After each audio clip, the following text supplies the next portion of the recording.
Vamos mostrar aqui para as pessoas em casa entenderem o que de fato acontece quando a gente fala em colesterol. Aqui a gente mostrou então uma artéria obstruída, um modelinho.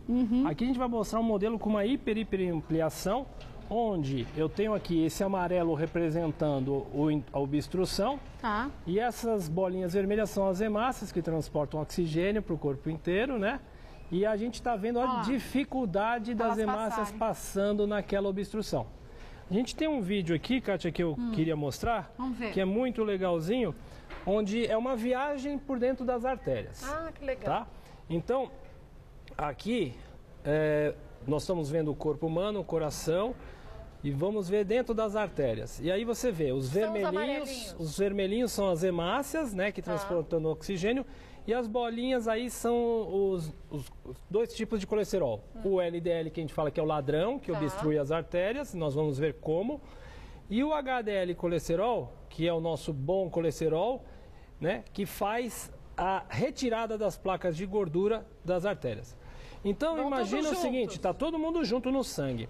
Imagina o seguinte, a pessoa fuma, que gera um estresse na parede da artéria, a pessoa teve um estresse, então essa parede da artéria fica aberta à colocação de colesterol. É como se ela ficasse grudenta. Ela fica porosa, vamos falar. Ela consegue, então, a gordurinha penetrar na artéria. O que acontece? Se LDL penetra, o HDL vai tentar remover isso daí. Então você tem essas lipoproteínas sendo retiradas pelo HDL e o LDL é o responsável pela placa. Isso daí vai gerar uma inflamação. E você vê que assim a doença é difusa. O paciente tem, você vê na parede que a gente vários pontos, né? E às vezes você tem um entupimento grave desse. E sabe o que acontece? Nada. Às vezes a pessoa tá com, às vezes esse entupimento grave, tipo assim, não gera nenhum sintoma agudo, porque não fechou 100%. Mas também quando fechar, um infarto. Que aí que é o que a gente mostra. Às vezes você tem um entupimento, uma placa pequena, mas muito instável, muito inflamada, tem substâncias no sangue que estão aí representadas e ela pode fechar agudamente. E tem uma coisa, tem um acidente vascular cerebral isquêmico e o hemorrágico. Aqui a gente vai mostrar que quando entope na artéria do coração é o infarto e quando entope na artéria do cérebro é o AVC isquêmico, é o infarto cerebral. Agora a pessoa pode ter tanto o AVC isquêmico como o infarto simultaneamente? É difícil, mas a tendência é o seguinte, eu já tive pacientes que chegaram, fizeram, deixa eu lembrar, foi uma angioplastia, desentupiu as pernas, né? Então, estava tudo entupido. E aí só faltava a carótida. E agora ele está com lesão na carótida. Então, porque o que você... tudo, né? Tudo. E aí o pior vilão para assim, tem uma afinidade, por exemplo. As artérias das pernas, o cigarro é muito importante. Então, às vezes a pessoa não tem colesterol alto, mas é tabagista e entopem as artérias dos membros inferiores. E por quê? Maior facilidade, é uma coisa da tendência. Já, por exemplo, a carótida vai junto. E o colesterol consegue obstruir qualquer lugar. Então, se você pega uma colocação assim, a pessoa teve um infarto, ela tem 3 vezes a chance de ter um AVC isquêmico. A pessoa teve um AVC isquêmico, ela tem 6 vezes a chance de ter um infarto. Bem pior. Porque ela está sempre avisando.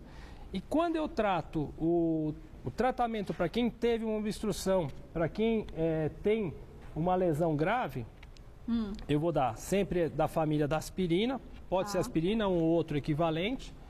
Você vai dar sempre uma estatina. Então essa é a dupla que vai se usar para quem não entupiu que você quer proteger e para quem já entupiu que você não quer que reentupa. Você quer evitar. Porque se ela teve uma obstrução, ela pode ter outra. Vamos para a última pergunta, olha. Tem tanta pergunta, mas hoje não vai dar mais tempo, essa aqui é a última. É da Caroline de Santo André. Gostaria de saber se o colesterol pode aumentar por causa do nervoso ou se isso é mito. O emocional pode desencadear isso, não? Então, o que acontece? É mais fácil, talvez, o HDL. O HDL colesterol não só age nas artérias, mas ele tem até um componente de imunidade. Então, por exemplo, quando eu tenho um estresse agudo, uma infecção, estou falando mais a parte física do que emocional, você tem uma redução do HDL colesterol. Por exemplo, se você vai dosar, se você vai dosar o HDL colesterol numa pessoa que teve uma infecção bacteriana ou viral, você vai descobrir que o HDL vai estar baixo naquela hora porque ele foi consumido para te ajudar na defesa do organismo. Mas sozinho, e aquela história, qualquer remédio de colesterol, o mais michuruquinha que tem, a gente tem basicamente 3 substâncias sendo usadas hoje, né? A simvastatina, a atorvastatina e a rosuvastatina. São 3 drogas. a menor dose do mais fraquinho baixa 25% de colesterol. Se a gente falou que a dieta baixa 5, então, não tem que pensar, é remédio e não faça parte daquela estatística de 90 dias só de tratamento de colesterol. Tratamento de colesterol se é uma doença crônica, gente, é para sempre. Uma vez que você enfia isso na sua cabeça, e aí você começa a mudar o conceito. Se você precisa tomar um remédio para sempre, é porque ele é importante para você ter saúde. Portanto, tome, siga a orientação do seu médico e, claro, qualquer sintoma que você vai percebendo, converse com ele que ele vai te orientar. Quer conhecer um pouco mais sobre o trabalho do Dr. Gattas? Pode acessar o site dele, que é o www.drgattas.com.br. E tem mais um, pode usar o www.institutodoatleta.com.br. Institutodoatleta.com.br. Tem um maratonista com 400 de colesterol lá com a gente. Maratonista? Maratonista. Com 400 de colesterol? Na verdade, corre meia maratona. Pelo amor de Deus.